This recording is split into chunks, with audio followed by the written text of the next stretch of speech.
Hi மக்களே, வணக்கம். Big Boss season 9 எல்லோரும் நம்ம சேனலை சப்ஸ்கிரைப் பண்ணிவிட்டு உங்கள் ஆதரவு தெரிவிச்சிங்க. இன்றைக்கி உண்மையாகவே ரொம்பவே நெகிழ்ச்சியான தருணம் என்னென்னு பார்த்தீங்கன்னா, நம்ம வினோத்தோட பிரியா விடை அந்த குறும்படத்தில் பார்த்தீங்கன்னா, உண்மையாகவே அவருக்கும் நம்ம கமருதனுக்கு இருக்கிற அந்த பாண்ட் இருக்கு இல்லையா, ஃப்ரெண்ட்ஷிப் பாண்டு.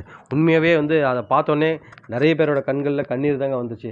ஏன்னா அவ்வளோ எமோஷனலாக இருந்தது. அவங்க போட்ட அந்த பிஜிஎம் சாங்ஸுமே உண்மையாகவே ரொம்ப நல்லா இருந்தது. என்னென்னு பார்த்தீங்கன்னா, பெரிய குறும்படமாக போட்டிருந்தாங்க வினோத்துக்கு.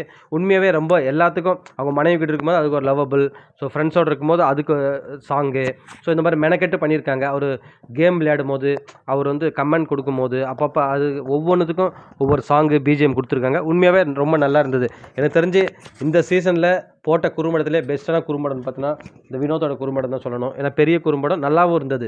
ஸோ உண்மையாகவே இது மறக்க முடியாத தருணம் தான் நம்ம வினோத்துக்கு. அதிலும் முக்கியமாக சொல்லணும்னா அந்த கமருதனுக்கு கூட அவர் ஃப்ரெண்ட்ஷிப் அந்த பிரிஞ்சு போகும்போது அந்த ஃபீல் இருக்குது பாருங்கள். நிஜமாகவே எல்லாருக்குமே ஒரு என்ன சொல்கிறதுனா இந்த மயிர் கூச்சரிதல்னு சொல்லுவாங்க இல்லைங்களா, ஸோ அந்த மாதிரி தான் உண்மையாகவே இருந்தது. அவங்க நட்பு உண்மையாகவே தொடரணும் வெளியே போயும். ஸோ அதுதான் நம்மளுடைய ஆசையும். ஏன்னா அந்த நட்பில் கண்டிப்பாக ஒருத்தருக்கு ஒருத்தர் சலிச்சவங்க இல்லை. நீயா நானான்னு எவ்வளோ விஷயங்கள் நடந்தாலுமே பிக் பாஸில் ஒவ்வொரு டைம்லேயும் ஒவ்வொரு இடத்துலையும் ஏதாவது இந்த மாதிரி அத்திப்பூத்த மாதிரி ஏதாவது ஒன்று நடக்குது. ஸோ இந்த விஷயத்தை இந்த சீசனில் பார்த்தீங்கன்னா வினோத்துக்கு ஒரு நல்ல நட்பு கிடச்சிருக்கு. வினோத்துக்கும் கமருதனுக்கும் இடையில அந்த பாண்டு கண்டிப்பாக அது நல்லா வெளியே போய்